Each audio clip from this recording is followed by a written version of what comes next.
Welcome to another episode of the Hero School podcast. I'm your host. I'm DJ. I am been a fitness trainer for the past 20 years. I've coached thousands of men. I run a men's community on the Skool platform called Hero School, where I help teach men self-development, both on the physical and mental side. And today, I got a little treat for you guys. I'm going to walk you through everything I did to obtain this physique that you guys see here on the screen by the time I was 38. I'm 39 now. I will be 40 this year. As you guys can see, my physique is pretty much the exact same thing. So it is something that is maintainable, something that's sustainable, and it's not something that you guys have to crash diet for. You just got to know what you're doing. So for that reason, I'm going to walk you guys through what I did step by step on my plan a couple years ago to make sure I looked photo ready. Okay. So feel free, get a pen, get a pencil, write everything down. I guarantee you guys will be in for a treat. So this is what I looked like before. Even as a fitness trainer for the past couple of decades, I wasn't always on my grind. I slacked off from time to time. You know, this is me over in Italy with my wife a few years ago. You know, chest doesn't exactly look too firm. Belly's sagging a bit. So I had a lot of work to do, right? And, you know, one thing to understand about changing your body, it's not just about, hey, do I have amazing genetics? What matters is how much work you're going to put in. Are you willing to work hard? Do you even know what you're doing? You need a combination of both, okay? So for me to go from 175 at, I was trying to be nice with myself. I was closer to 20% body fat down to around 12%, which is where I'm at now at 187. That takes discipline, know-how, consistency, the right mental inspiration, I'd say. I don't believe in motivation, so you do need discipline and your own personal inspiration. And you guys need a plan. You're not going to get anywhere in life without a plan. So I'm here to give you guys the exact plan that I did to achieve this, so you guys don't have to guess anymore. So let's talk about the difference between Goku at base level versus Goku at Super Saiyan 1 level. And this is important because his own development is also development that we're going to work toward, right? Now, I love anime. I run a hero school community that is based around anime figures and all my favorite characters and heroes. But there's always a lot of truth there.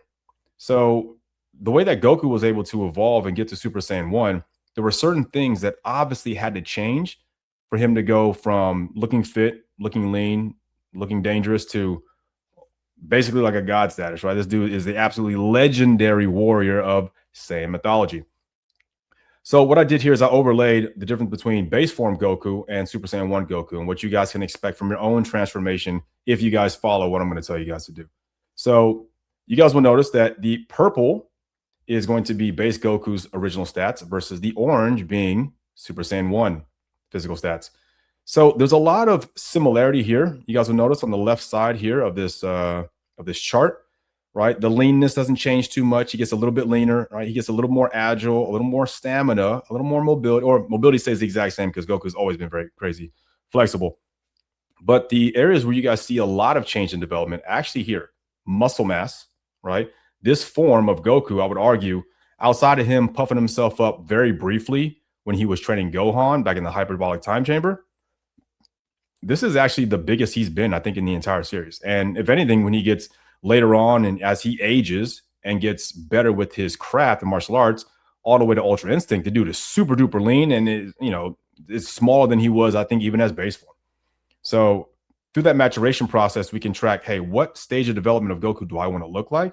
I like Super Saiyan 1 because he's even more muscular than Super Saiyan 2, and that's a big deal. That's what you have here. So we're going to focus a lot more on muscle mass building. Notice the strength is going to go up, so we're going to put a lot of emphasis on strength. We're going to put a lot of emphasis on building power.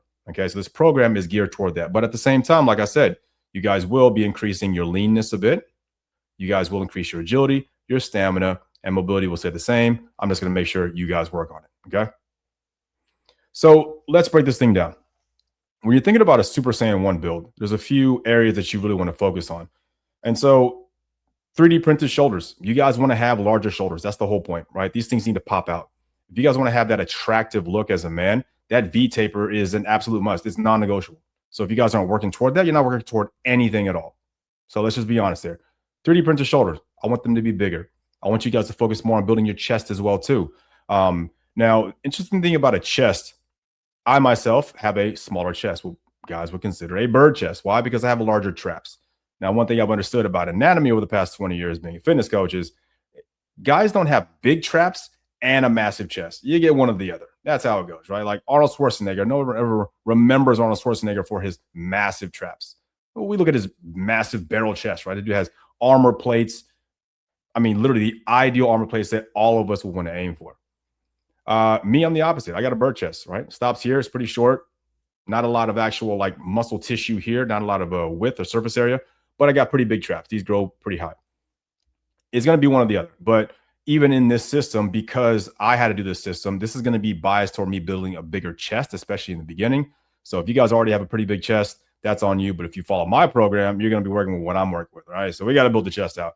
So we're hitting the chest, working on getting bigger biceps. That's a big deal. I don't think there's a guy out there who doesn't want his biceps to look bigger. Now, of course, that doesn't necessarily make your entire arm look bigger as much as, I mean, hey, we want to flex from the front, we won't look good. So also shredded abs, sliced obliques, and of course, a slightly wider neck, okay? Those are all a given. Now, if we flip this thing around, on the back, here's what we're going for. My goal was to try to get more shape of this diamond in my trapezius, right? Everything from the upper trapezius to mid to lower, okay? I'm really trying to solidify this. I'm trying to carve up my rhomboids a lot more and get more definition here when I do like a front double bi, but it's a reverse double bi. You guys can actually see that flexing there. I really wanted to accentuate that. I wanted to get more definition there. I think me doing CrossFit for the past, 15 years, there's a lot of overhead, not a lot of horizontal pulling, and I was slacking on my back. I mean, honestly, was outside of like, pull-up strength and traps, my mid-back was sorely slacking. So I wanted to put a lot of emphasis there. So that's what you guys are getting in this program too. Thicker triceps, big deal. If you guys want to have massive arms, you need thick triceps, non-negotiable. Also, wide cobra lats. Now, that's one thing that you can't have a strong V-taper unless your lats are also popped out to the side. Those things need to flare. You need to have wings, okay? So you want to be able to fly. That's a big deal. Now, when it comes to legs, obviously with Super Saiyan, you want to make sure that your legs are going to match your upper body, right? So for me, I've always been pretty good with legs. But I wanted to add more power to my legs. So the program here is going to be more about power and mass on the legs, not necessarily speed and agility. Okay. I also want to get more definition of my teardrop, right? Which is that VMO, that inside quad muscle was really important to me. Also stronger adductors. Now, once again, this program is biased to me, right? You guys are doing what I did. Now, the reason why I want stronger adductors is for me, I've always had a lot of knee issues. So I need my adductors to be as strong as possible to help to decelerate my weight when I'm doing things like squats, or when I need my adductors to give me a stronger pull on deadlifts. I really needed to make up ground on that area. So that's what we're doing too. Okay. I'm also thicker lower legs. This is right here is, your shin muscles, your tibialis anterior. Getting shin splits doesn't feel good. A lot of times I was able to improve this more by running and also doing some dorsiflexion of my ankle. Those are some small things I did to help out. When it comes to the glutes, obviously want them to be powerful too, right? I mean, no matter what your program is, if you don't have powerful glutes, you don't have anything. I mean, let's just be honest, guys. You gotta keep the legs looking good. Dynamic hamstrings. Okay, I'm not a fan of big, bulky hamstrings at all, because if they're big and bulky, they're slow. For me, I like to be able to be at least fast and agile. So I want my hamstrings to be dynamic. I want them to snap. I want them to move really well. I don't need them to lift necessarily a lot of heavy stuff. So, I don't have very much emphasis on like leg curls really through this entire program. I might have done it, I think, maybe once. So it's really important to me that they're fast and flexible, and that's what we're aiming for. And then calves, keep more muscular, obviously is what we need. Every now and then doing some calf raises, but nothing too big there. My main focus is, of course, was going to be on the aesthetics and getting my body more muscle. So let's talk about the stuff that I did. So when it comes to chest, these are all the chest movements that I wrote down in my original program. Okay. And now obviously later on, I'm going to put these together in a format so you guys know how I actually program this. But here are the movements that I did. So I separated between strength and mass as well as performance. So for the strength and mass, I have a lot of barbell incline bench press. Now that's really important because, as a man, if you're trying to get more of this line here, which isn't that great because now my tattoos cover it, but to have a line here and to have a really well-defined upper chest is pretty freaking rare, right? You've never met a guy who has an overdeveloped upper chest, right? There's always a lot of work to be done. So for that reason, we should put in more work, right? Like I love this picture of Goku right here when he's looking down at Frieza. I mean, the dude's chest just goes straight up. I mean, straight up blocks from the top. Something to aspire to. I also did barbell flat bench because, when you're trying to see overall mass and overall power and strength, there's really nothing that's better than that. Now, later on, I'll talk about how I make a small tweak to get more depth and more stretch across the chest when I do it by adjusting the back support. But, Flat bench is always great for that. Dumbbell deficit push-ups, a fantastic way to be a big stretch across the chest, but still doing it as like a bodyweight movement. Okay. I did some dumbbell over under bench press, which is a little fancy move that allows you to do a lot more. It allows you to hit your upper, middle, and lower part of your chest all in one movement, right? It's a movement from here where you press out, then go underhand, and then press up. And you're doing this with the back support that's up to about maybe 30 degrees ish, 20 to 30 degrees. So it's a fantastic all around chest development. I really enjoyed that one. You're also going to have a 1.25 incline dumbbell bench press. That's one of my favorite moves of all time. It's just a way to just get that extra pump, extra tension against it as you hit your reps, and really focus on making more contractions when your chest is at its most, extended point, which is how you can get a lot of development and also a lot of freaking soreness, I got to say. And of course, cable chest flies, great way to add, once again, more a very, very good range of motion as well as working on the center line. I like to get to the center and get a nice little squeeze a bit just to try to, get some emphasis here. I found that to be very useful and very beneficial for myself. When it comes to performance, now this is more like, hey, if I want to be like Goku, he can't just be massive and strong. He's also got to be quick, right? So for performance, of course, I have basic push-ups I had in my program. I did some narrow grip push-ups, right? My hands are kind of close. I did a push-up to side plank to work on my shoulder health, really important there. And I did dive bomber push-ups because that's probably the best push-up in the world, in my opinion. Being able to do it's like a Hindu push-up, right? You want to always tell myself, imagine that I'm sticking my head into a doghouse and then pushing it right back out, right? So it is that dive bomber in and out, but I don't just reset. I like to go in this way and also like to push myself right back out. I find that to be really amazing for the shoulders, especially as a burnout. It's pretty darn good, I gotta say. Next up, we've got our back. So for back, strength and mass, I did a lot of lat pull downs, both wide and neutral grip. Amazing for just width, density of the lats. There's really nothing else you should be doing. That's everyone needs to do it no matter what. There's no surprise there. T-bar rows. I think T-bar row, even to this day, is the greatest movement you can do for your back. If I can only do one thing for the rest of my life and I couldn't do pull-ups, it would be T-bar row, hands down. Great way for just making you overall strong too. You should be able to hold the weight up, keep yourself in that hinge position, and really kind of fight through it. I think it's fantastic for testosterone, fantastic for mental resolve. You really got to grit through it. You got to get yourself hyped for it. Now, keep in mind, there is a longer recovery time and it has far more axial loads. So you get more axial fatigue from doing it as opposed to like a chest supported row, but still king. Just under that, of course, dumbbell chest supported rows is also a great accessory work. If you guys have back issues, you guys should probably like those. And maybe you can even sub out your T-bar rows for those if you needed to. We got a single arm dumbbell row. That's a staple.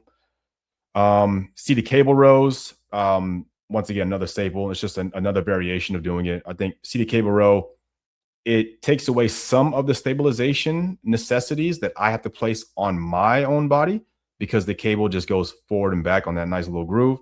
So it's a great addition as well. Oftentimes you can get a little more rotation of the trunk, maybe get a little more obliques in there. So, and then last but not least, it has incline chest supported cable rows as well, right? If you want to work on this line here, you'll want to just go to do, chest supported cable rows is going to be where your chest is on it and you're actually pulling there using a rope.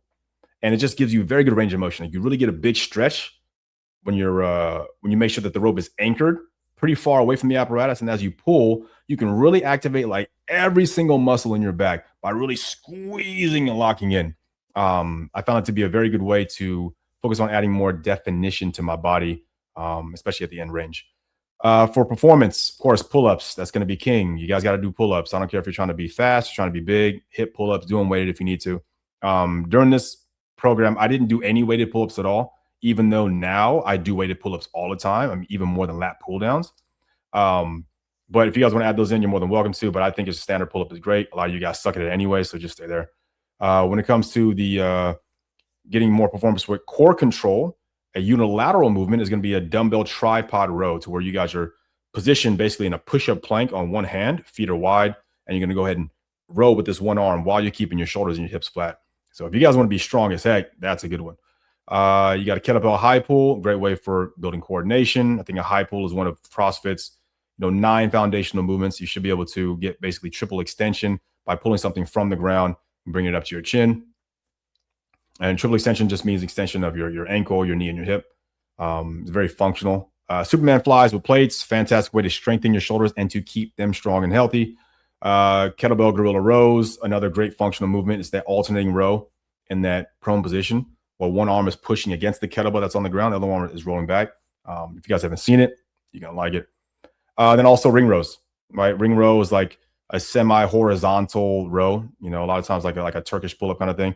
But you can choose how difficult it's going to be based on how close your toes are to your anchor point, right? If you walk your toes back a bit more, you'll be more upright. It becomes easier. You walk your toes forward all the way to the point to where your body is parallel to the actual rings, perpendicular to the rings and parallel to the floor. Then you're doing the most difficult way of doing it. And I like to be able to play around with those ranges depending on how tired, fatigued, or even just how much juice I have in my body whatsoever. Let's see. Shoulders. Okay, so my favorite topic. We all wanted to get shoulders like this, man. This was absolutely the goal. So for strength and mass, we got a lot here. So back supported overhead presses. That's with the barbell. When your back is supported, it takes away the need for the core to be a limiting factor on the overhead press. You guys will realize that when you guys are pressing overhead, when it gets to a certain heaviness, you have a tendency to really drive with your abs and lean back and push, which is the proper way. But, oftentimes I like to keep my technique as tight as possible. And we'll just focus on the muscle. So if I'm not trying to go for absolute power, I will sit down and support my back against something to get it done. So that's what that comes in, both pushing to the front and behind the neck. If you guys have bad shoulder mobility, that really sucks because you should be able to press behind your neck. I do a lot of my shoulder mobility is fantastic. I've done CrossFit for years. So I'm able to actually bring my arms all the way back and I have no problem pressing behind my neck. So if you guys have issues there, I guess you guys can just sub it out for in front of the face. But at some point, you should learn how to press behind your neck. Just being honest. Barbell Z press, another great strength movement. You guys sit on your butt, legs out in front of you. You're pressing in front of your face. It's a great precursor to handstand push-ups. Now, that's one thing I didn't add to this repertoire because I wanted to get more hypertrophy. But I do handstand push-ups religiously now. So I think you guys are lucky I didn't throw those in here. Single arm dumbbell push press, a good way to get single arm strength, unilateral strength, right? You don't want your hands to always depend on each other all the time. Just make them do their own work. It's a great way to battle against asymmetrical deviations in your body and your body learning how to be warped. If they always do their own work from time to time, well, not always.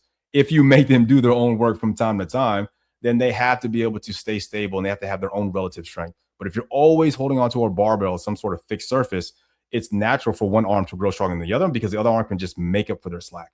So you always want to make those things up. Dumbbell push presses. It's a fantastic way of doing overhead press. A push press is able to add about 30% onto your normal strict press overhead. So it's a great way to help yourself out when you're doing a burnout or you're trying to get a lot of reps in for a certain amount of time. Seated dumbbell neutral grip overhead press. Great way to front load the front delt here. And dumbbell lateral raise, of course, everyone has to do it if you want wide shoulders. Lateral raises, guys, to the death. Lateral raise, lateral raise, lateral raise. More important than anything else. Keep doing it. And dumbbell shrugs to work on my neck. Now, obviously, I just did it one time there. And it's very, very small because my traps are already pretty big relative to everything else. If you guys see this picture of Goku, why do his shoulders look so massive? Because his traps are so small and his chest is so big. I was trying to channel some of that energy, but unfortunately, these guys raised to the ears. Performance-wise, so shoulders should be always, I would say even as I get older, they're more important for performance than they are actually for gaining mass and having aesthetics. But you can do both at the same time.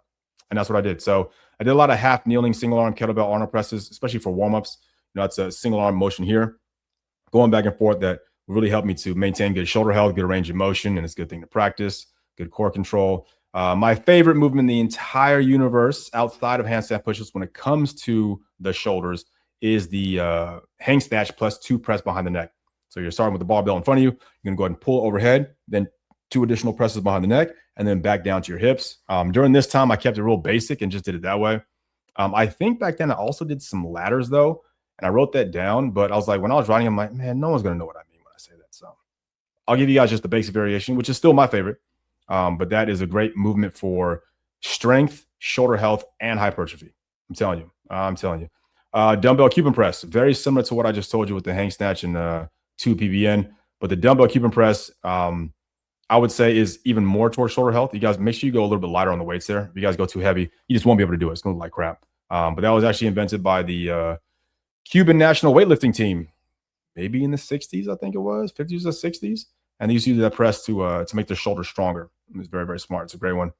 We'll also do single arm dumbbell hang snatch overhead press. That's a fancy movement, good for functionality. And shoulder taps, just, basically you're in a pike position, hands are on the ground, ears are through your biceps. You're just working on alternating, tapping your hand to the same side shoulder over and over and over, just to build that strength and that functionality and have that range of motion in your T-spine to allow your body to stay in a nice, good, strong pike position without your ears going behind your biceps, right? The ears got to stay in between the biceps. If you guys do gymnastics, you guys will know what I'm talking about. All right, so next up, we've got the legs.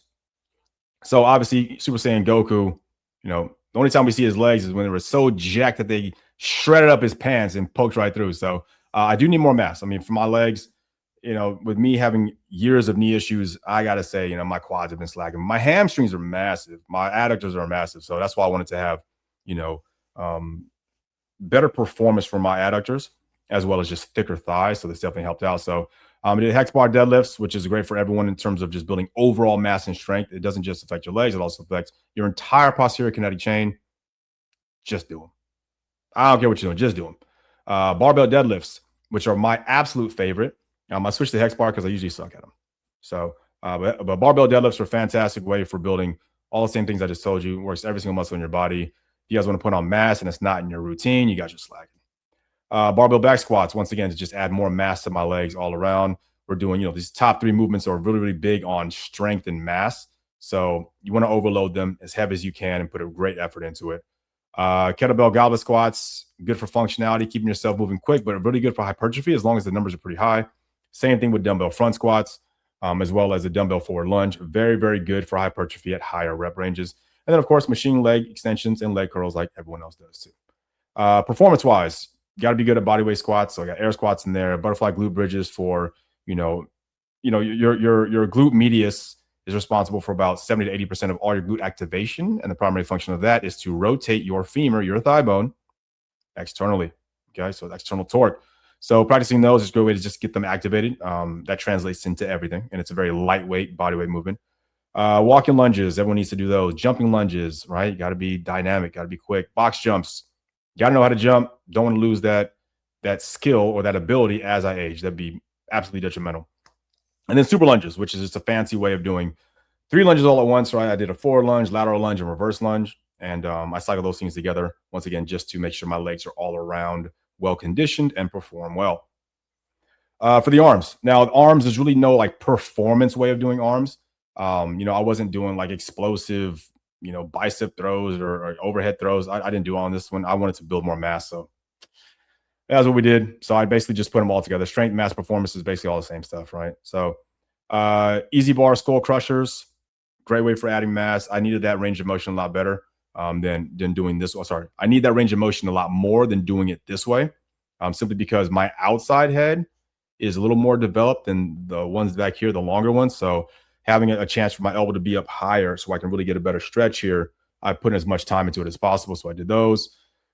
Easy bar bicep curls allows me to just go super heavy on the curls, right? You want big biceps, go heavy.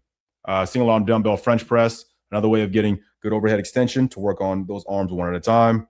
Dumbbell underhand bicep curl, right? So it's just supinated curls like this. You got the tape press, which is a great way for improving your bench press and also getting your triceps to work. This is a dumbbell motion with you lying on your back, pressing out this way. You got dumbbell hammer curls for the outside head of your bicep.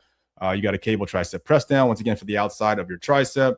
And you got a cable barbell curl just to work more on the short head. And that's going to get this little, can you see this little line right here, right? So you guys should already know that when it comes to working the biceps, when you guys rotate your wrist, that chooses which head of your bicep is the predominant use, okay? So if your wrist is neutral, which is like this, then it's going to look this way, okay?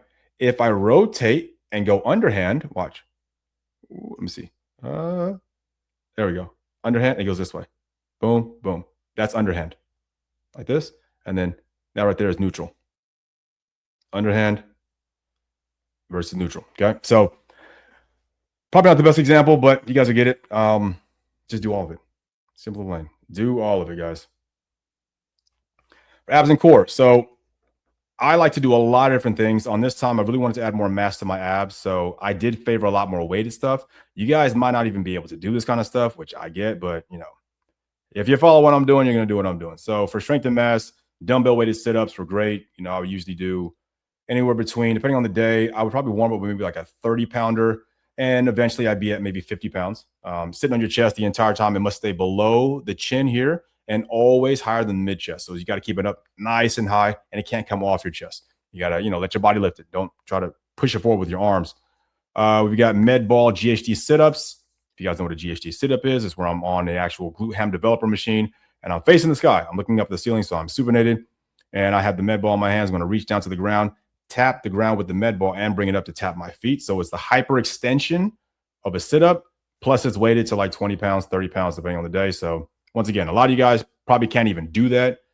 It is what it is. But I need more mass, and normal GHDs were just too easy at that point. Side plank bends to work on getting more definition on my obliques here, which are fantastic. Forearm planks just to maintain good core stability, even though I hate them. Bicycle crunches, a great way to add more definition to my abs, dice them up. V-ups, fantastic for performance. Everyone should be doing them.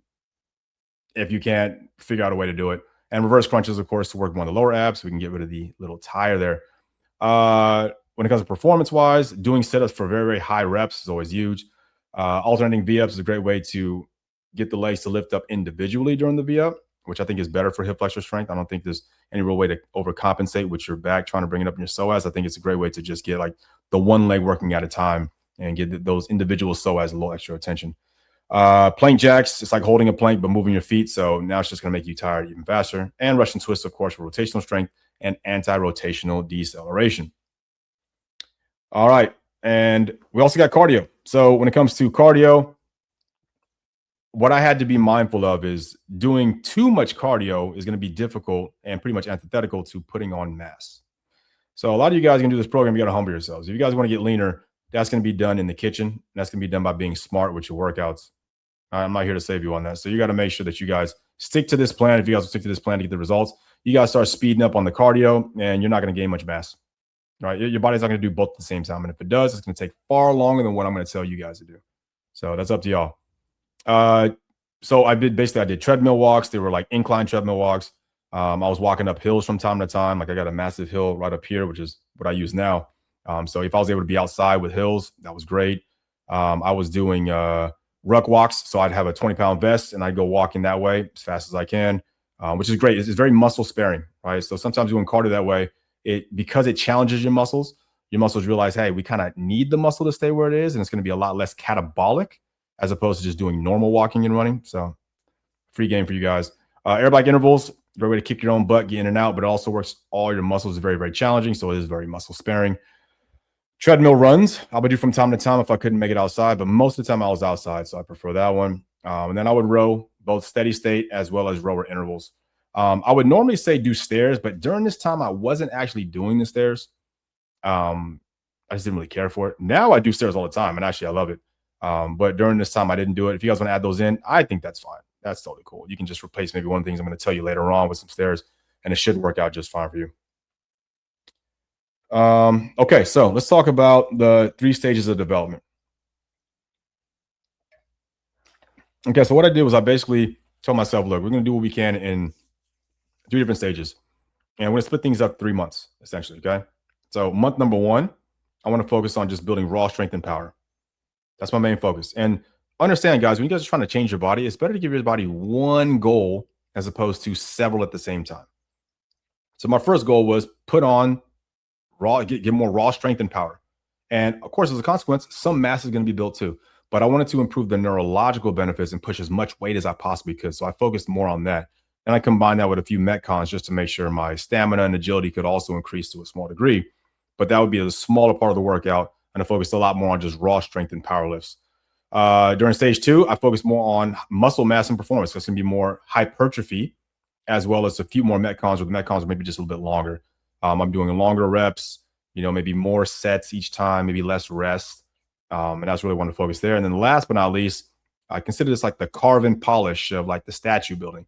So on this one, I really wanted to focus on definition, right? If I'm trying to get myself out in 3 months, I got to make sure that I'm trying to get myself diced up. So I adjusted my eating a little bit too. And I changed the style of my workout from, focusing on individual things like, your chest or back in light arms or back in big arms or back in, and abs, whatever it's going to be. And I just basically did nothing but full body stuff in stage 3. Okay. So that's how it pans out. If you don't like it, tough, don't change it. The training split. So here's what I did. There's a lot of different training splits could have used. Um, I have a bad habit of working out too often. And I say it's a bad habit because I know that if I really wanted to optimize for muscle mass, I'd have a lot more space in between my workouts. I just go crazier on the actual workout. I space it out more. I'd be more like a Dorian Yates or like a Mike Metzer. I would actually take time off of or out of the gym to allow my muscles to heal, and I would just go ham. So even for myself right now, I work out 7 days a week, right? I'm not really that. I don't have the need to want to build a lot more mass now. I kind of like where my body is. I was able to achieve what I have and been able to maintain it. And of course, I undulate my intensities. But guys, I've been doing this for 20 years. I'm a pro. I know more than you. So that's how I do it. Okay. It's going to be very, very tough for you guys to replicate that. So what I had to do on this one is slow myself down a bit. I'm like, okay, instead of working out so often, I need you to give yourself time to grow, especially if you want real mass and real strength and real power. You got to have some time in between. So I did 2 on, 1 off, 2 on, 2 off. That was my split. Now, the 1 off doesn't mean I wasn't doing anything, right? I was going for walks. I was doing very low intensity runs, maybe doing air bike stuff, rower stuff. I was also doing maybe some ab stuff every now and then. I think maybe toward the end of the week, I think it was on the Saturdays, I would do the abs because I also had abs integrated slightly throughout the week. But I know for myself, if I did too much abs during that time, when my abs weren't really that slacking, if I did too much at that time, it would just take most of my mojo because I love doing more than anything else. So I had to just taper myself back on that as well. But it is integrated throughout the week. But I really allowed for Saturday to be that day. But I'm not lifting anything heavy. That's essentially what's happening. My body still gets a chance to heal. Like if my arms and my chest and my back and my legs are cooked, but I do sit-ups and stuff and I go walking, that's the same as a rest day. Okay, so even though I'm still doing something, I still call it like an active, recharge day or active recovery day, which is what I did. So I slipped that in there, pretty sneaky. But then on Sundays, I would do nothing. Sundays, I had to force myself doing anything at all. Maybe go on a walk with my wife or just kind of chill, or just catch some extra Z's is what I did there. Let's see. Okay, so yeah, so the active, recharge days, as I call it, the active recovery days, essentially 30 to 60 minutes of some sort of cardio session, right? This can be incline walking, ruck walk, stairs, everything I mentioned before, right? Intensity level about moderate. I should not be going high intensity. I don't want to be anything too crazy for my body to have to heal from necessarily, as much as a chance to just keep myself moving, keep the calories going down, and only challenge myself with abs. I wanted to burn about 250 to 350 calories in that given time in about 30 minutes to an hour. So that was really my aim there. And then I just did extra ab workouts, like I said. And you guys are more than welcome to. I mean, you can take those times off. If you guys are like, look, my abs look fantastic, DJ, don't touch them. I'm already more diced than you. Don't worry about my advice. Go ahead and rest and chill. But if you don't have that, do abs. Adonis index score. Okay. Now, this is something that, what's crazy? I've been a trainer for, this is my second decade. This is officially 20 years. I'll be 20 years in as of September this year. Big celebration for me. I didn't hear about the Adonis index until COVID when I was doing my own research. And essentially what it is it's the measurement of your shoulder to waist ratio. Now, we've all heard of that before. I just didn't know it was called the Adonis index. I didn't know how important it was toward male genetics, testosterone level, attractiveness, performance, and overall health. It's actually one of the greatest health markers we have outside of VO2 to demarcate a male's health.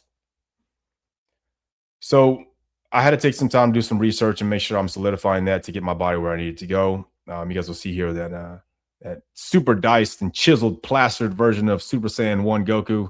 Thank you, ChatGPT. Has it looking like that. That was my overall goal, but that guy's body fat's at like 6%. I wasn't go that low. But the dimensions are great, right? If you see the waistline says the 1, the shoulders are at 1.68. That's going to give you that V-taper look. That is what both men and women cross-culturally, this is not a Western bias, cross-culturally find the most attractive. Everyone should be aiming for it, okay? And essentially what it is your shoulder size in inches divided by your waist size in inches. That's your score.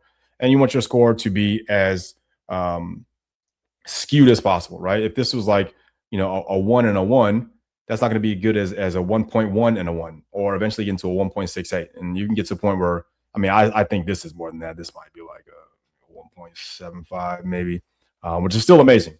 But I think you can get to 1.68. That's universally attractive. Everyone should be aiming for that. And that was my aim too. And I got it. I got it.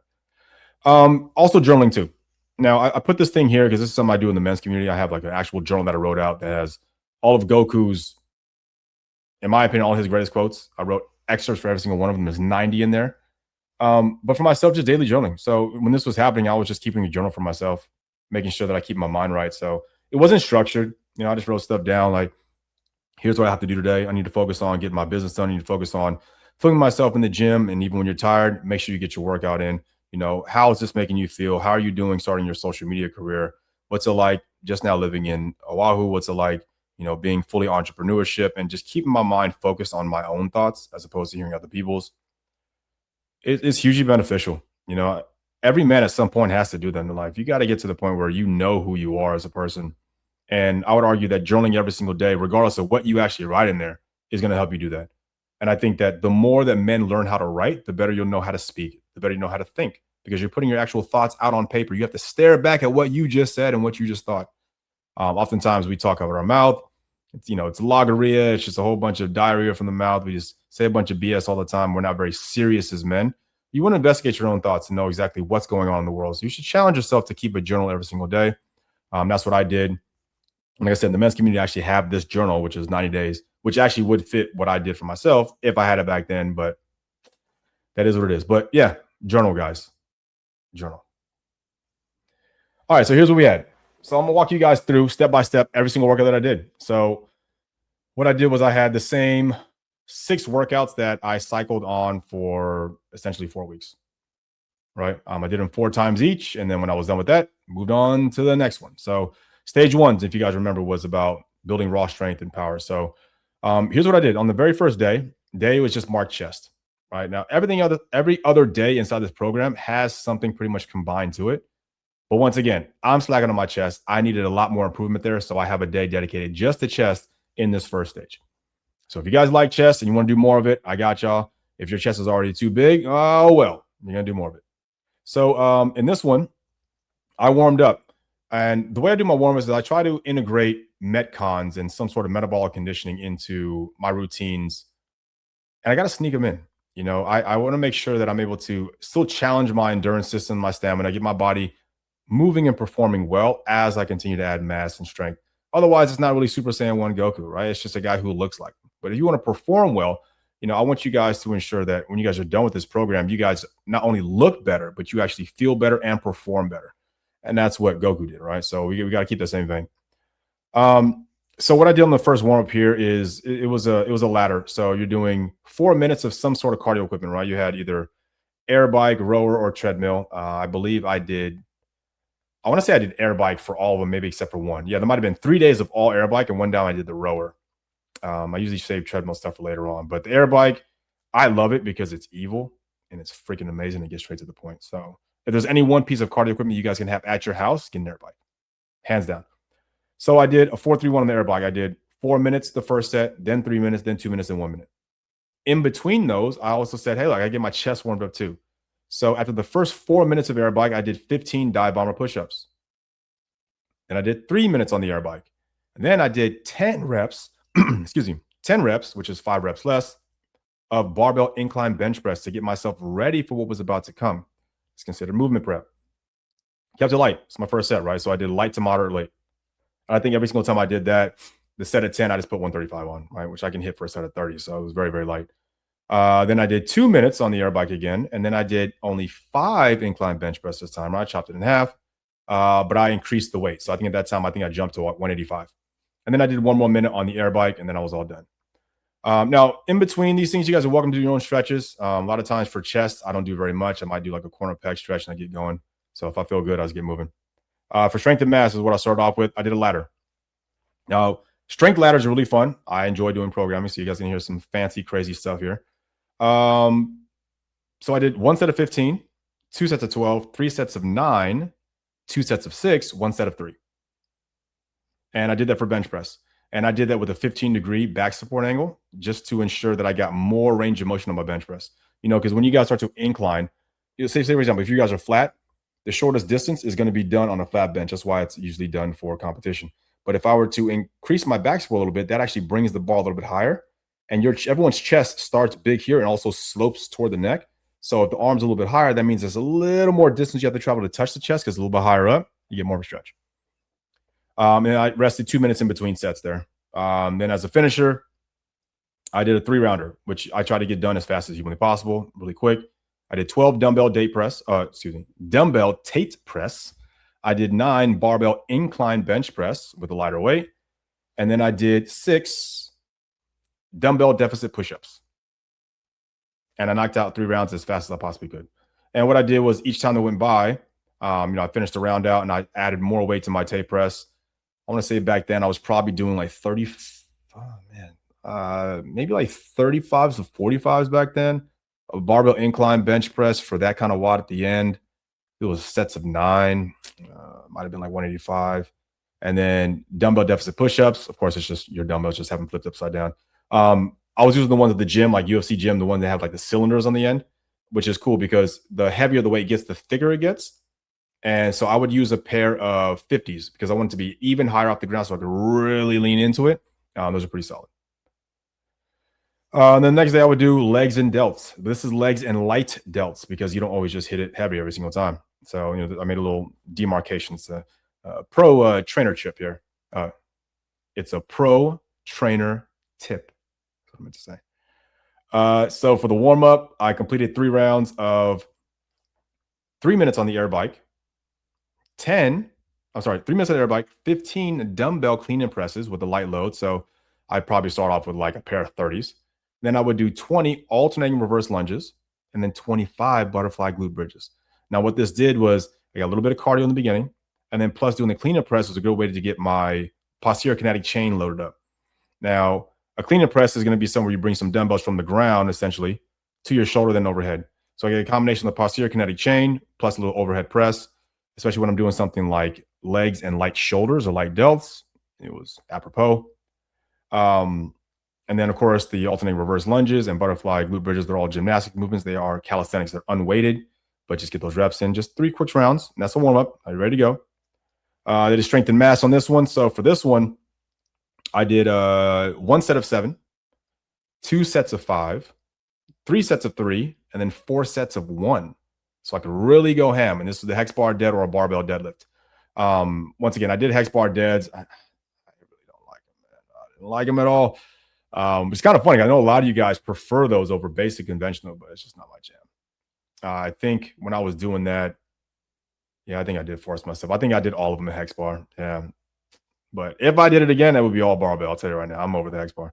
Then I rested about 2 or 3 minutes in between sets to make sure I had plenty of energy, recharge my body so I can give it a nice, good, full effort. And when you guys are going for strength and mass, have a longer rest time, right? There's no ego buffing to be like, hey, look how fast I finished my strength and mass workout. You're supposed to take your time so you can give it as much as you can on each one and really map out the intensity, especially for something like this to where you're doing, 4 sets of 1 at the end. You want to have, you want to be able to go ham and use some extra rest there. Then I completed 5 rounds. I did 5 rounds of 10 kettlebell goblet squats, 15 air squats, 20 dumbbell forward lunges, and I rested 90 seconds in between rounds so I could do it as fast as possible. I chose a pretty heavyweight, I think, there too. And then that was it for legs. And then to finish off, because it is light delt, another finisher, I did EMOM for 9 minutes, 30 seconds of work, 30 seconds of rest, about a light to moderate load. And what I did was on minute number 1, 4, and 7, I did dumbbell push presses. Minutes, 2, 5, 2, 5, and 8. I did dumbbell lateral raises. And minutes, 3, 6, and 9, I did dumbbell shrugs. So shrugs, I went pretty heavy. I mean, my traps can do a lot because they've done a lot of it. So I think I was, what I do shrugs at for the 30 seconds? I want to say maybe 100 or 110. Yeah, 100 or 110. Then with push presses, I think back then, if it was that weight, I was probably doing, I would have warmed up with 30s and would have done, there's 3 rounds. I would have done first set at 30s, then 35s, and 40s. Yeah, and I would just bust out as many reps as possible to get that burnout. But not too much because I have, shoulders later on. And then for the dumbbell lateral raises, I always keep those lighter because I find that hypertrophy is really good, but also oftentimes get like some shoulder pains on me when I go too crazy. So I want to say maybe I was doing 15 pounds on the first one, then maybe the last two were at 20. Yeah, that might have been it. Day 3, active recovery. Right, it's the first day of that. So I would do something like this. So now, mind you, I wrote this one down for this day just to keep it simple, but I'm pretty sure I cycled through a bunch of them. I just didn't want to write them all down. My brain works a very interesting way. I mean, thousands and thousands of workouts recorded in my brain. So I just wrote down the one that I know I did pretty often, which is the 10 3 30. I actually put this on my IG page too on ravenfit.com. I'm sorry, on I am Ravenfit on Instagram or on my website, ravenfit.com. This is a very good staple workout. You know, it's a 10 3 30 treadmill. You guys have probably heard of it before, but incline treadmill walking is what you're doing. It's going to be a 10, stands for a 10% incline, right? Which on the meter just means get to 10.0, right? So people say, oh, it doesn't say percentage. It just, that is a percentage. So just get to 10. I went 3 miles an hour and I did it for 30 minutes. Don't hold on anything. Don't grab the edges. Don't grab anything. I used to put on Legendary Super Saiyan with Broly, with the very first movie, movie number 8 from Dragon Ball Z. And that's exactly 30 minutes long. So from the time that basically from the time that Vegeta finds out that he's been tricked all the way to the end of the movie, it's just about 30 minutes. That was my jam every single time. I would just walk nice and brisk, keep my chest up. But I did keep it easier the first one. I know that the next time I do this on the following stages, I think I was wearing a ruck, I'm pretty sure. I started to weight it up. So, you know, progressive overload, guys, no matter what. You should always try to do more. Oh, here we go. Day 4, delts and arms. Yeah, so on this one, I warmed up with 3 minutes of each movement. And what I did is, it looks like it's Tabata. Yeah, it was a Tabata. So, which is 20 seconds of work, 10 seconds of rest. So one round of Tabata is that 20-10. Every 1 minute is 2 rounds of Tabata. And so what I did was I did 6 rounds of Tabata for each one. So I did a 6-round Tabata for air bike. After that, I did the half kneeling single arm kettlebell overhead press, which is an Arnold press, good for the shoulders. And I switched arms each round. And I also did the same thing for the single arm dumbbell tripod row I told you guys about. So that's a very, very, very good way to warm up your entire body, improve your functionality, your skill, your performance, and also just make you stronger and more adept at movement. So I would argue for a lot of you guys, it's probably going to be tough just if you can do that. So if you can learn how to nail that, it's going to be awesome. I think for the Arnold press, I was doing, I'd probably start off with 12 kilos. And then after the first minute, I'd also have like a 16 kilo and I think in the 20 kilo. And for the tripod row, it'd be like a 20, 25, 30. Strength and mass. We have a part A and B on this one. The first one was the hang snatch to 2 press behind the neck. I made that number 1 because I love it so much.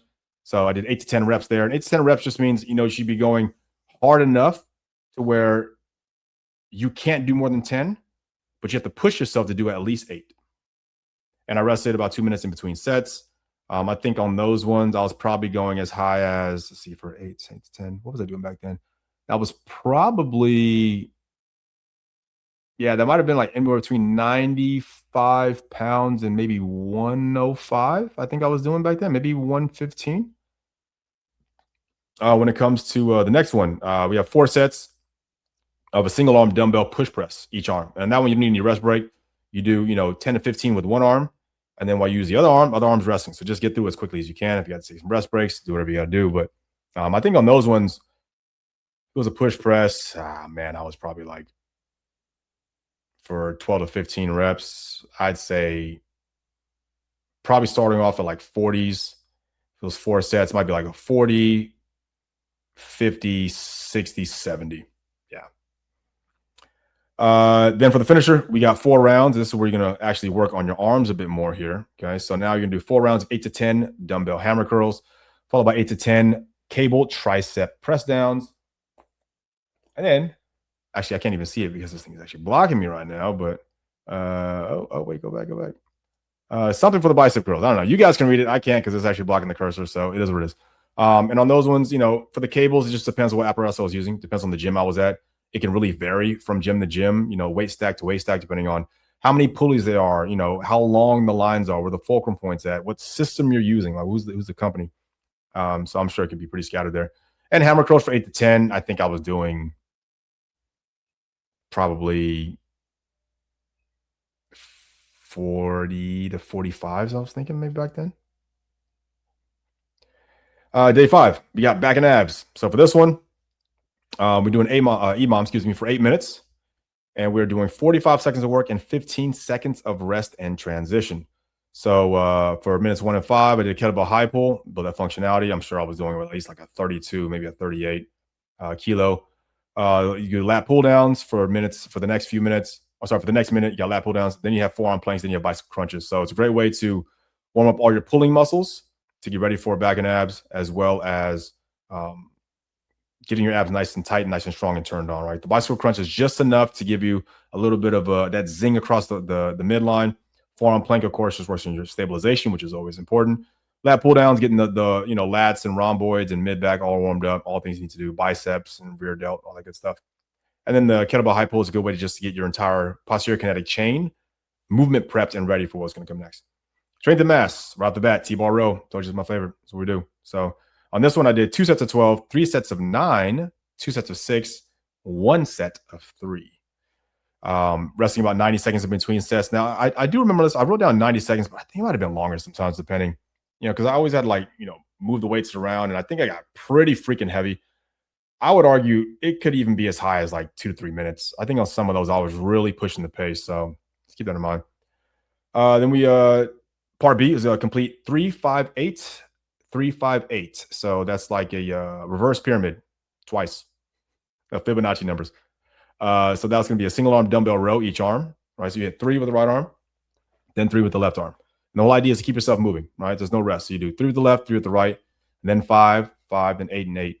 And the idea there is to try to keep the same dumbbell the entire time, but you're starting off super heavy. You just came off the T-bar row, so you should be able to go straight for, 110, 120 pounds and just go straight for it. And then to try to get 8 reps out of it, if you can't, you can go lighter, but you should always go as heavy as you possibly can, especially for the shorter rep ranges. Then the finisher, did AMRAP of pull-ups, of course, performance. You got dumbbell chest supported rows and some dumbbell real depth flies.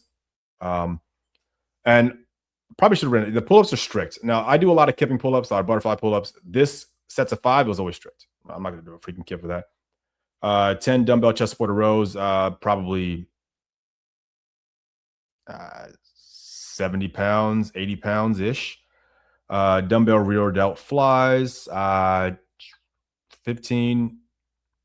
On that one, I probably started off with 15s and then went up to 20s. Yeah. All right, here we go. Day 6 of stage 1. If you guys still with me, we've got another active recovery day. So this is 6 rounds of a time circuit. So this is one of my favorite runs of all time.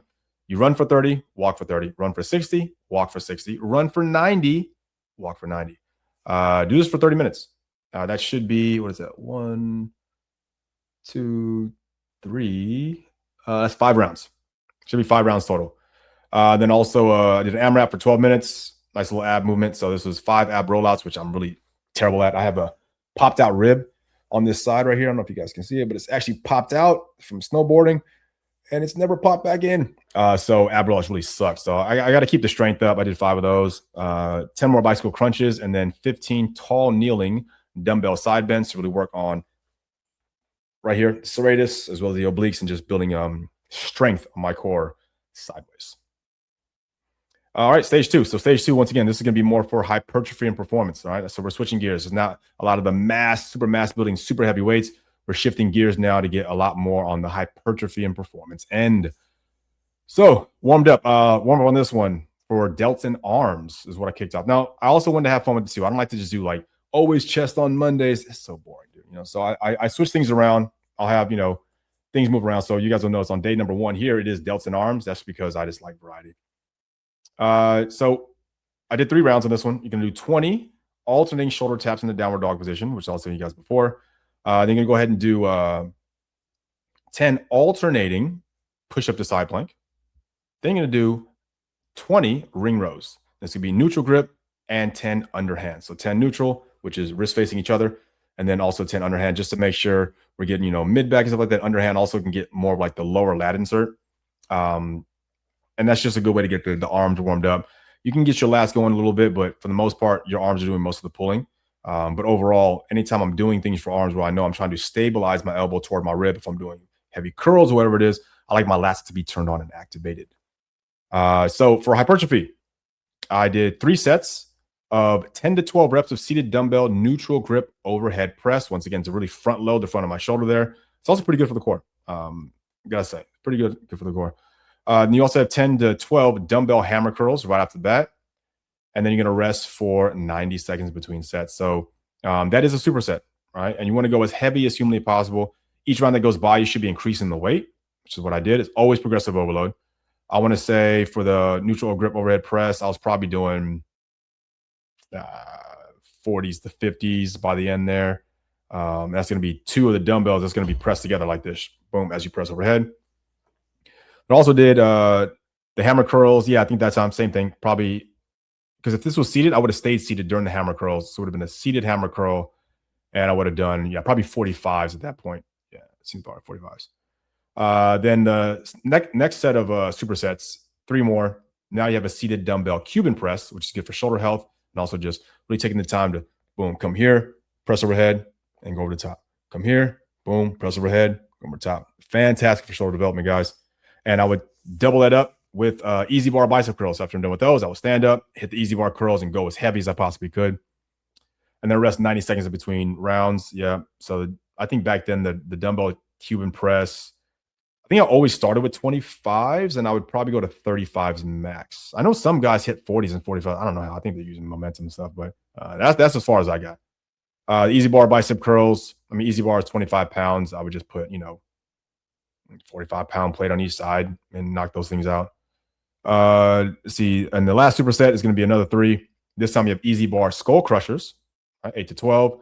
And skull crushers are always kind of tricky with me. I usually go very slow on the eccentric and really elongate it. I go lighter, I think, than most people. I think I put 25s on the end of the easy bar.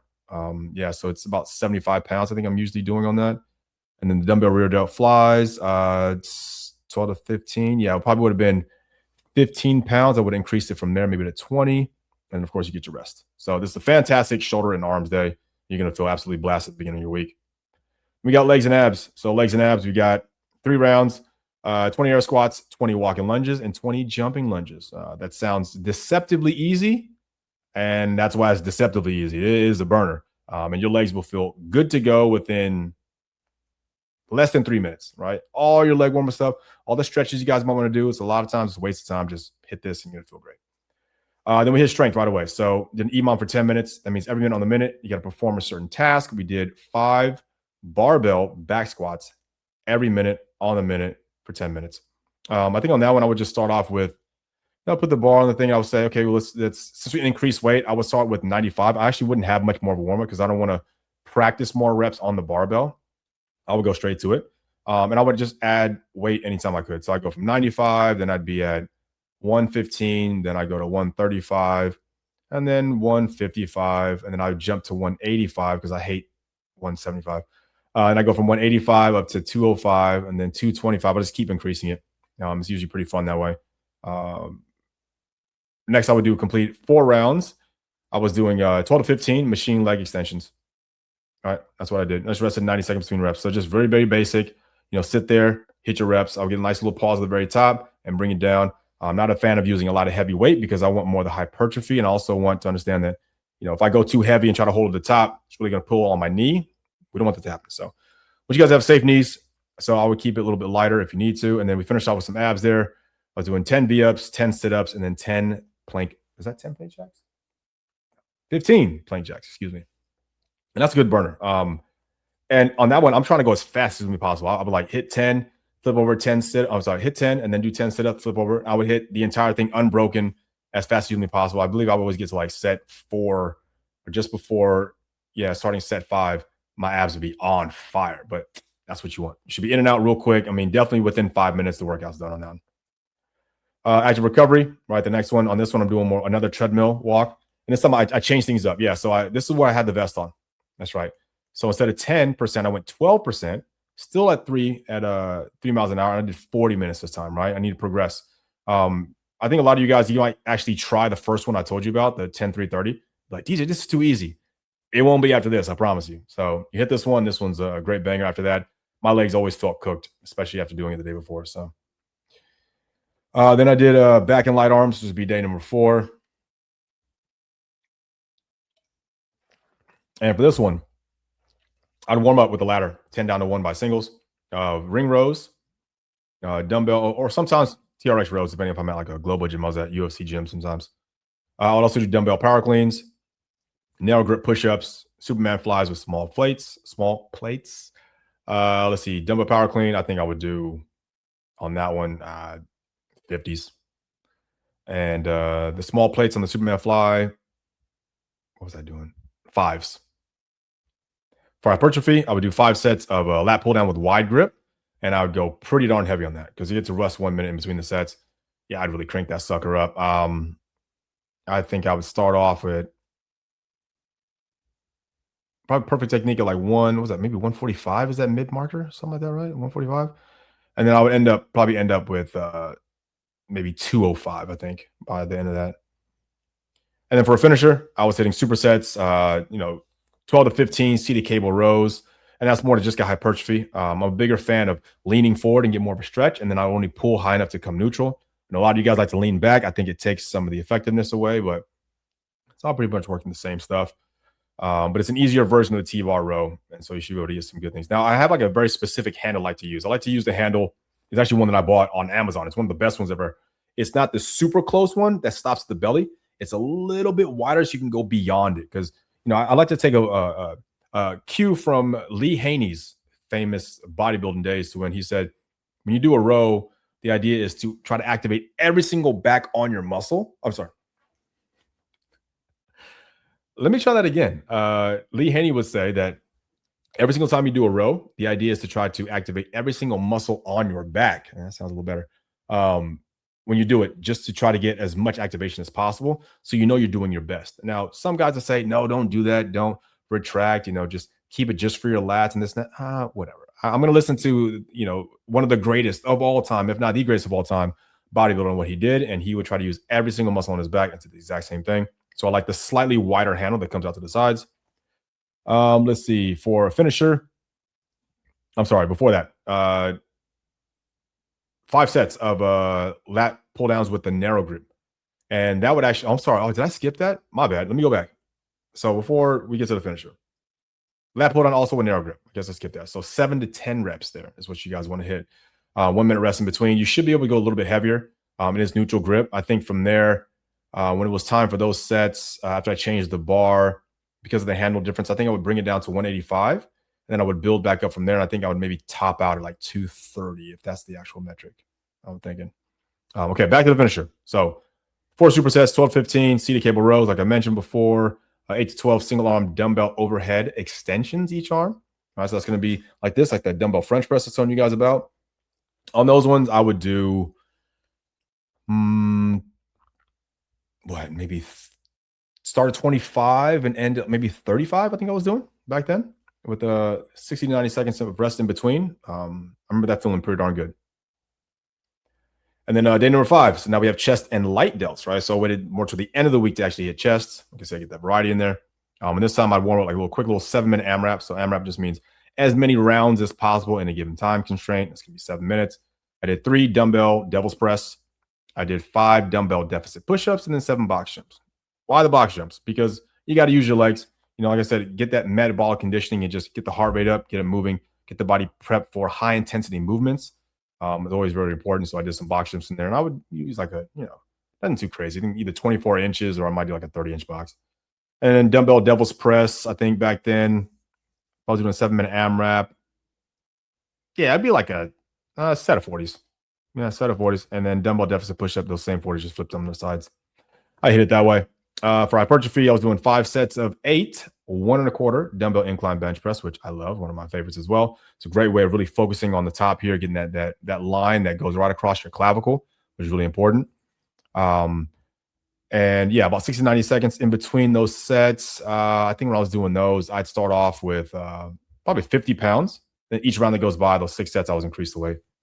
I want to say maybe I was going up to, what was I doing on those? I think maybe 80s was probably as far as I went. Not like I said, not the strongest with chest, but I try. After that, I did 6 more sets of 8 to 12 cable chest flies. Nice little pause at the very end here. About 60 to 90 seconds in between. You guys know how those will go. Probably don't need to explain those. Then I finished off a little pump work finisher. right? There's going to be barbell Z press as well as push-ups. I'm telling you guys, this one is a zinger. That's going to blast you a lot because even though the Z press is technically overhead, you guys would be surprised at just how much of your chest you have to use to stabilize it as you press, and you superset it with push-ups. You do 21 of each, then 15 of each, then 12, then 9, then 6, and 3 as fast as you can. Woo! I remember putting that together. I think I had another movement attached to the end of that. I'm pretty sure I added dips to that originally. And I did it the first time. I was like, this is stupid. Nope. And I took it away. So instead of making it a triplet, I made it a couplet. So that just shows you how actually tough that workout is. Then day 6, active recovery again. So on this one, you guys might hate this one. This is good. Okay. You guys need to learn how to just, like when your mom, when you were a kid, your mom would be like, shut up and eat your vegetables. Same thing here. 250 calories in the air bike. Just go as fast as you can. I'm sorry, not as fast as you can. Go at a moderate pace, but if you don't want to be there for long, just finish it out. Now, what I don't want you guys to do is you should not be sprinting, trying to get your fastest time and taking intervals. It's not meant to that. Whatever pace you guys take on this, it needs to be steady, right? Now, here's what steady pace looked like to me. I'd hit this way, boom, hitting it, and then I might slow down a little bit here and just use legs, and then I keep going, but it never stops moving the entire time until I finish 250. They would take me around 25 minutes to 30 minutes-ish, just depending on what I was doing. I think what's cool on the air bike, you guys will kind of learn this. I'll give you guys some free game right now. You want to be able to adjust what muscles are actually doing the work. It makes it more entertaining and more sustainable. So, for example, the unique thing about the air bike is you guys are able to push and pull, right? So sometimes you guys can push when your pull's feeling tired. And then if you don't like that, you can start pulling. And pulling can get it moving. If you don't want to use those, you can use your legs to drive. Or a fourth one, you can use your rotation, right? So there's times when I'm going here and I'm like, oh man, biceps are killing me. Okay, more push. Push is killing me. Okay, more legs. Legs are killing me. Okay, more rotation. Okay, that's killing me. And now more pulls. And I would just cycle. I've done this all the time. I've done this for years. And I could just go nonstop forever because I'm just switching what emphasis I put on. So that's why 250 is extremely feasible, easy for me to do. I think you guys should all do it. If you guys don't like it, who cares? Do it anyway. It's good for you. And then for sit-ups, this is another zinger. This might be very tough for a lot of you guys. On this one, I might even say if you want to, you could probably just do like a normal ab mat sit-up. But this combination is definitely for more adept abdomen people. So 21, 18, so 21 down to 3x3s of V-ups and dumbbell weighted ab mat sit-ups. I think back then I was doing 35s. I think every single week I did 35. I was just trying to get it done as fast as possible to really get that definition, as opposed to going heavier like I would on some other things. Okay, so now it's stage 3. Stage 3, this is more about all the full body stuff. I told you guys, this is more about locking in that definition. This would run a great tandem to my nutrition plan, which I'll talk about in another video because this video is already past an hour now. I don't want to bore you guys. We'll talk about nutrition later, about what I did during this exact same cycle to help to get more defined. But what I did here was focus a lot more on definition and more on stamina. So a lot of these things kind of just all run into each other. It's going to train your metabolic system a lot more than the other ones, but that's the point, okay? So on this first one, we did like a 12-minute EMOM, 40 seconds of work, 20 seconds of rest. That's basic. And what you want to do is on minute number 1, you want to hit the air bike. So on this one, you're going as far as you can, or it's not as fast as you can. I would say this, boom, crush, 40 seconds. And then when I'm done with that, I'd hop off. And then the next minute, now you have dive bomber push-ups, as many as you can do in 40 seconds. I'd hit dive bomber push-ups. Now that one, I wouldn't go fast. Steady pace, driving through, boom, push away. I would just try to have perfect technique to make it feel very, very smooth, because slower and smoother actually works for that one. It's not a power movement. You're not trying to accelerate yourself in a dive bomber push-up. Slow and controlled. It's a good contrast to the air bike. Then when you're done with that, grab some kettlebells. You do some alternating kettlebell gorilla row to get your abdomen, your core, your lats warmed up, your shoulders. It's a good way to warm up your posterior kinetic chain, holding you in the hinge position. And that's like one of the best overall warm-ups you guys can do if you guys don't need your legs. But after that, we switch things up a little bit. Now the main event on this one, and so the things have changed. It went from being, strength and mass, hypertrophy, finisher. Now it's just the main event. So the main event here, the 20-minute AMRAP, and this was a nice little cycle. So I did 7 dumbbell over/under presses, like I said, to work on all 3 regions of the chest: upper, middle, and lower. All right, it's going to be the over. I'm sorry. Let's go push this way, rotate under, push this way, rotate over. 7 reps, which means out and this way. That's 1. And then in between those, I would do 15 of something else. So I did 15. So I did 7 of the dumbbell over under bench press, followed by 15 more dumbbell power cleans. And at that time, I think I was doing a 20-minute AMRAP. There would have been 40s. Yeah, 40s. If I was feeling crappy, maybe 35s. Feeling good, probably 45s. Yeah, and maybe that's what I was doing. Because I know now I do it for 45s for sure. That'd be like 45s or 50s. Yeah, I think maybe I think I was doing 35 to 40 to 45 back then. Yeah. Had to get stronger. Then you do 7 more of those bench presses. Then you do 15 seated dumbbell reverse flies, which is a great way to just, target the rear delt. Pro tip on that one, when you guys doing your rear delt flies, don't focus on like scapular retraction as much as just throwing your arms out to the sides and keeping your shoulders protracted. That's how you really hit this without letting your shoulder blades overtake and your rhomboids overtake the motion and then take away from the intensity that your rear delt feels. So keep your shoulders protracted and do this motion here and just spread out to the sides. Spread out to the sides. Don't go back, to the sides. And then I did 7 more of those bench presses again, and then we finished off 15 dumbbell supinated bicep curls. So just underhand grip, seated, boom, hitting this way. And that was the first day there. Let's see, the next one here we have day number 2. So on this one, 3 rounds. We've got 20 kettlebell high pull. 20 kettlebell high pulls. I'm losing my speech patterns here. 15 wall balls, 10 dumbbell power snatches, and then 6 super lunges each leg. Okay. You can finish 3 rounds here. It's not really done for time. Just kind of get yourself moving, right? There's a warm-up pace. So kettlebell high pulls, like I said, I was probably doing 32 kilos maybe on that one. 15 wall balls, use a standard 20. Oftentimes, depending on what it is, it might be like 20 or 25, sometimes 30 if I'm really feeling into it. Dumbbell power snatches for 10. I was doing, what was I doing back then? It might have been like 30 on the first round. And then I think each round after that, I would go up by 5. So it'd be 30, 35, and 40. And then 6 super lunges is going to be unweighted. Then you got the main event. So main event here, we got ourselves 8 rounds. And this is the nice little crazy 8s here. So 8 rounds of, 6 movements for 8 reps each. So what I do here is I keep the exact same weight for all of them. I would not change the weight on this. I think, when I started doing this stuff, it's probably starting with some 35s. And then I would argue at some point,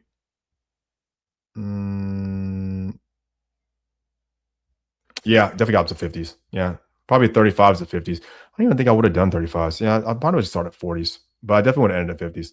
So 8 dumbbell thrusters, great for your legs and your shoulders, followed by 8 more front squats. So now we're going to overload those squats, overload the quads to develop them. But keep in mind, it's still going to keep your shoulders feeling freaking blasted because you're holding the dumbbells there the entire time. Then after that, you set them down. You do 8 alternating reverse lunges, right, unweighted. Then you pick them back up. You do 8 hang snatches, so through the hips to the sky, followed by 8 more strict presses. So you can't use your legs at all. Just tap the shoulder, go overhead, and then back down to the ground for 8 dumbbell bodybuilders, which is essentially holding the pair of dumbbells. You're doing a burpee with a floor jack after the push-up. No jump. All right. And on that one, there's no slated time constraint. You just try to get done as fast as possible.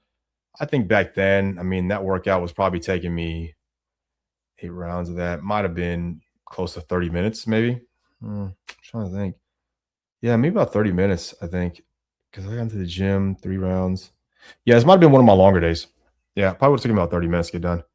And then abs for the finisher.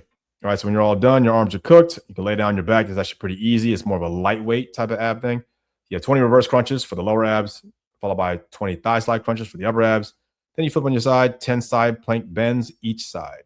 It's actually a really fun workout. And knocking out 5 rounds is actually a nice little zinger for you. But it's not an overload because your arms are already cooked, your legs are already cooked.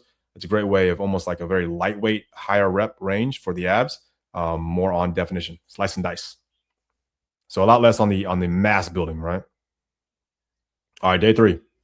So day 3, we've got rower. Yeah. So 5,000 meter row. For CrossFit, really a staple. You try to get done with 5K meters in 20 minutes. I'm sorry, wait, 5K meters? No, that wasn't 20 minutes. Sub 30 minutes. Going too fast here. 5K row, sub 30 minutes, which is always easy to do. But the damper setting is about 1 to 3. The idea is you're not trying to have a super heavy damper, which really relates to not necessarily the intensity of the workout as much as you're basically sitting in a heavier boat, right? Each stroke that you pull feels heavier, but the boat moves through the water for longer. We don't want that. We want to keep it more lightweight, even though we want to challenge the muscles a little bit. So it's more muscle sparing. It's still more on the cardio end. So just a 1 to 3. And keep in mind, guys, a lot of you guys don't understand. 1 is the surface of water, right? Most people who practice rowing and doing crew, those guys train at a 1. So I know for CrossFit, it's really cool and niche to knock up to like 7, 8, even 10. Don't do that. Just say 1 to 3. It's fine. Let's see. Full body. Day number 4. So we're going to warm up here. We got 2 rounds, 18 cals on the rower, 15 dumbbell strict press, which is an overhead press, as well as 12 dumbbell lateral raises. Only 2 rounds, guys. It's just meant to be something quick just to get a little feel for it. We're not going crazy, just to get the shoulders warmed up so we can really go ham on the hypertrophy part. And I think even on that one too, 15 dumbbell strict press for 2 rounds, I probably would have started with a pair of 30s and then did a pair of 40s. And then lateral raises, I probably would have just done 15 to 20 pounds and moved on. Hypertrophy. So we have complete 4 sets. We're going to do 7 to 9 back supported overhead press. And then we're going to rest for 2 minutes between sets. Now you might be thinking, DJ, well, why are you doing more hypertrophy? I said you said that was done. Except for shoulders, right? One of the most defining features of Super Saiyan level 1 for Goku is his massive shoulders. And if you guys are trying to accentuate your physique, we've got to put way more emphasis on the shoulders than you guys think. So a lot of you guys don't train shoulders enough. You train shoulders once a week, right? You got bench once a week, back once a week, yada, yada, yada. Then you guys wonder why you don't look great. You should never train the human body the exact same way or fully balanced every single week. It should be off balance. It should be based on what you need. So if your shoulders are small, you should be doubling up on shoulders, right? You should be doing a lot more. So even on this program, I'm like, look, I really want to get my shoulders to poke out. I got to work on those a lot more, as well as my shoulder health, because I did a lot of CrossFit. Shoulders were feeling kind of creaky at that time. So I did need more mass building. And oftentimes in CrossFit training, you don't do a lot of back supported overhead press. So I took advantage of it. So I did back supported press, 7 to 9 reps, 2 minutes in between rounds. I mean, I don't know, back supported overhead press. What was I doing back then? Maybe would start off with, let's see, 4 sets, 7 to 9. I'll start off with 95. I'd probably end at maybe 145, 155, maybe 165, depending. I'm trying to think that's kind of low. Might be higher than that.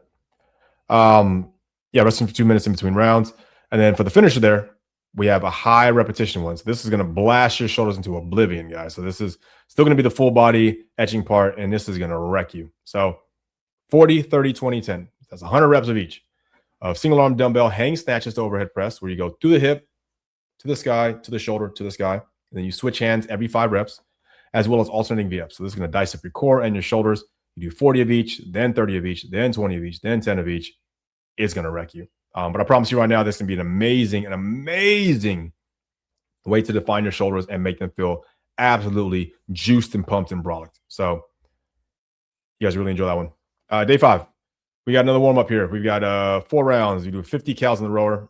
We had 35 med ball GHD sit-ups, which is what I did. So I'll kind of helped you guys out. I'm like, okay, well, if you can't do that, go ahead and do a dumbbell weighted sit-up. I didn't do a dumbbell weighted sit-up. I was hitting the med ball GHD sit-ups as hard as possible. Just because it's better for me. I think there might have been one day where I couldn't. I think that's why I wrote that down too. I think there was a time I was at a gym that didn't have the GHD. Yeah, maybe I was in the gym. That's true. That's probably what it was. I think I was at a 24-hour fitness that day. And I think I did a weighted dumbbell. Yeah, I think that's where I ended up getting like the 50-pound dumbbell, just trying to make up for it. But if you guys are studs, use the med ball, do those 35 reps. And then you also have 20 pull-ups. Now you guys can do banded pull-ups if you need to, but get your pull-ups in. Everybody needs pull-ups, so get those things done. That's going to be a tough one. Even though it says warm-up, you don't have to do it for time. Just finish the overall work. I don't care how fast or slow you go. Just finish the work. That should take you, how long would that one take me? 50, 35, 20. 20 minutes? Yeah, might take me 20 minutes to do. 50 cals on rower. That's about 9. Yeah, maybe a little less than 20, but probably close to 20 minutes for that. So make sure you guys allot yourself plenty of time for that. I don't want your warm-up to be too long on that one at all. So if you guys do want to attempt this one, Do banded pull-ups if you have to. That's why I wrote it down. So if you can't do a normal pull-up and get those things in and out, I was doing the 20 pull-ups unbroken. So if you guys can't do it unbroken, use a banded pull-up and just kind of get it done. You got the main event. So for the main event, I was doing EMOM for 12 minutes. Minute number one, I was doing incline, chest supported cable rows to get more definition in the back because I was pulling and I really squeezing the back here at each rep using one of those ropes. Once again, and I think for the chest support, which is the back support of the bench, I want to say it was at like, man, it was pretty high. Maybe 60, 50 or 60 degrees. It should be pretty high up, guys. And then also did dumbbell shrugs for sets of 15, which I went really heavy on because if it's only 15 reps, I can just go ham. I'm sure I was well over 100 on these ones, maybe 120. Then the more dumbbell rear delt flies. You guys will obviously you've heard that so many times in this routine because this is crazy important. I want to make sure my rear delts look good. I mean, there's nothing really worse than having big shoulders and then the back is like so underdeveloped. It just looks like it's flat, right? So you got to make sure you perk that one up. So I did a whole lot of that throughout the entire routine. And then I finished it out with Russian twists, just getting twisting movements. Not a fan of Russian twists. I really don't like them at all. I try to avoid doing them, but I know for me, getting better definition and just doing it, it's a good way to, burn some calories, keep the cardio going, keep the heart rate slightly challenged, but also just work on the rotational stuff. So that's what I did. And then last but not least here for day 6, active recovery. This one right here was 15 minutes. The idea in here is just to finish the task, right? So it doesn't matter how fast or slow you go. Just want to finish the task. You can do 15 minutes of incline treadmill walking, then 2,000 meters on the rower, then 15 more minutes of incline treadmill walking. Very simple, okay? I think back then I went back to the OG one, so I was doing the 10% incline. I didn't wear a weight vest, 10% incline, and I did it at 3.5 miles an hour on that one. So a little bit faster walking speed on incline. Because I remember, I think the first time I did that, I did it slower. I think I did it at maybe 3.0 on the speed, 3.0 miles per hour. And I was like, oh, this is a little bit too easy. Let me go faster, but I definitely am not wearing a weight vest. I was cooked. I was pretty cooked. And then the last one here for your abs, I did the 7x7x7. So it's 7 rounds of 7 movements for 7 reps each. So we did sit-ups, tuck-ups. I did triple rotation sit-ups, reverse crunches, cross-arm sit-ups, V-ups, as well as sit-throughs, which you guys might not know what that is. You guys can look it up on my YouTube page. Scroll through and find the sit-through. Just type it in. You guys will see it. It's a very underrated movement. It's what I used to do back in jiu-jitsu practice back in the day. So I don't even know if it's an official movement. I just call them sit-throughs. I think, yeah, I mean, it is what it is. It's just what I do. It's a great movement, though. Good for tightening up the core, keeping the abs nice and strong, and getting the obliques really diced up. So that's what I did, guys. That was my entire thing. So that's my plan. That's how I was able to achieve my Super Saiyan Goku physique by the time I was 38. I guarantee if you guys do this exact same program, you guys will have amazing results. Once again, I'm doing it for free, so you guys enjoy it. Take it for yourself. I did compile all these things into a template that is actually available in my Hero School. If you guys want to go there and go and grab it, you're more than welcome to. That one is a paid version because it has a lot of cool stuff. It's got extra ab stuff in it. It has a whole bunch of cutscenes from all the best Dragon Ball Z scenes because I want to kind of make it fun. So when I put it together, I was like, you know what? Let me make this routine like I would have wanted to do if I was first starting off in my fitness journey. I'm like, man, I want to be Super Saiyan Goku too. So I took the time to clip farm, found some amazing stuff to really tell a good story. I wanted to have fun with it, and I made it the way I wanted to. So if you guys want it actually written down in format the way you saw it, you don't want to just take screenshots. You're like, DJ, give me an actual program to where I can click on each word, and it just shows me the demo video of you doing it so I know what the heck you're talking about, including all the nutrition and meal plans. Give me all of it, DJ. It's available in Hero School right now. It's just called the Path to Super Saiyan. I have 2 different versions. I have like version 1 and version 2. I think version 2 just has more perks. I think there's more workouts, more cutscenes, and also there's like a Vegeta template that's going to be coming out soon. And this is more for bodybuilding. This is actually something that I'm doing right now. So as soon as I'm done with it and I have good results, I'll put it in there. And that'll only be available for the people who I think who get the master one. Otherwise, if you get the base form, which is still freaking amazing, you'll have everything I just told you right here with video demos, meal plans all planned out, and a whole bunch of instructional videos to teach you guys how to eat, how to do your things. If you guys want it, there for you. It's in the community. Help guys all day, so I hope this helped you out. So until next time, thanks, guys. Peace.